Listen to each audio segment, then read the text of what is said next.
पश्चिम बंगाल सोबत निवडणुका होत असलेल्या आसाममध्ये आज प्रचार संपुष्टात आला।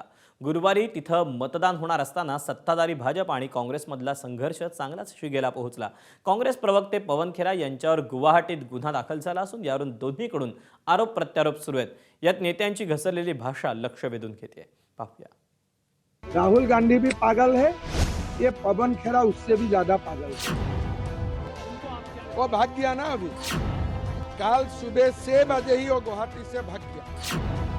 खड़गे जी का उम्र हो गया, अभी भी पागल जैसा बात कर रहे। पहले खेरा को, फिर खेरा से नाम निकालेगा तो बाकी को पेड़ा बनाऊंगा।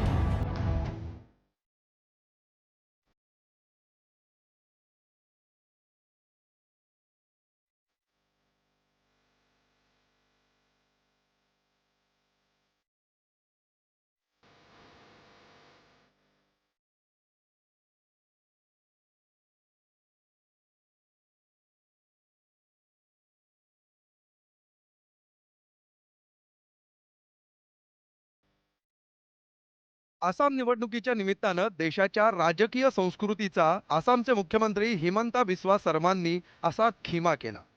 लोकसभा राज्यसभेच्या विरोधी पक्ष नेत्यांबद्दल एका राज्याच्या मुख्यमंत्र्यांनी वापरलेली ही भाषा, काँग्रेसचे प्रवक्ते पवन खेरा यांचा एकेरी उल्लेख आणि काँग्रेस नेत्यांचा बैदा बनवण्याचा इशाराही सर्मांनी दिलाय। याला निमित्त झालं ते खेरा यांनी सोमवारी गुवाहाटीत पत्रकार परिषद घेऊन शर्मा कुटुंबियांवर केलेले आरोप। शर्मा यांची पत्नी रिनिकी भुयान शर्मा यांच्या नावे 3 पासपोर्ट असून त्यांच्या दुबई आणि अमेरिकेमध्ये शेल कंपनी असल्याचा आरोप खेरांनी केला। विधानसभा निवडणुकीच्या धामधुमीत झालेल्या या आरोपांमुळे शर्मा भडकले आणि पाठोपाठ गुवाहाटीत खेरांविरोधात गुन्हाही दाखल झाला। त्यानंतर मंगळवारी आसाम पोलिसांनी खेरा यांच्या दिल्लीतल्या निवासस्थानाची झाडाझडती केली। यावरून काँग्रेस नेत्यांचा चांगलाच संताप झाला आणि भाजप आणि सर्मांविरोधात त्यांनी तिखट प्रतिक्रिया दिल्या। हेमंत बिस्व शर्मा के ऊपर बड़े गंभीर भ्रष्टाचार के आरोप लगाए गए, साक्ष्यों और सबूतों के साथ लगाए गए। पवन खेरा जी ने कुछ आरोप लगाए, आप उन आरोपों का जवाब दीजिए। आप ये गंदी गंदी गालियां देना, अजीब अजीब भाव भंगिमा करना, आप इस तरह का डराने धमकाने का काम क्यों कर रहे हैं? आपकी पुलिस पहुंचकर दिल्ली में किसको डराने की कोशिश कर रही है? त्यानंतर आता खेरांच्या अटकेची आणि त्यांच्याकडून नावं बदवून घेण्याचा विडाच शर्मा यांनी उचललाय। असम पुलिस को नहीं जानते, पाताल से भी उखाड़ के ले आएगा। कहाँ मिलेगा पवन खेरा? असम लासित बरफुकन का देश है, कौन सा ये पवन खेरा है?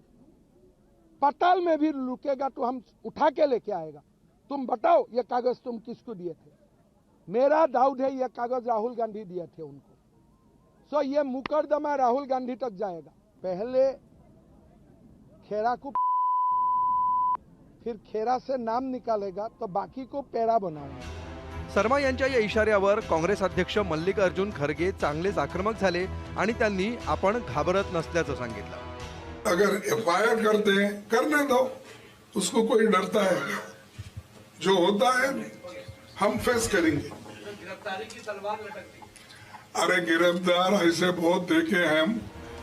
खरगे एवढ्यावरच थांबले नाही, तर त्यांनी शर्मा यांचा उल्लेख भाजपचा दत्तक पुत्र असा केला।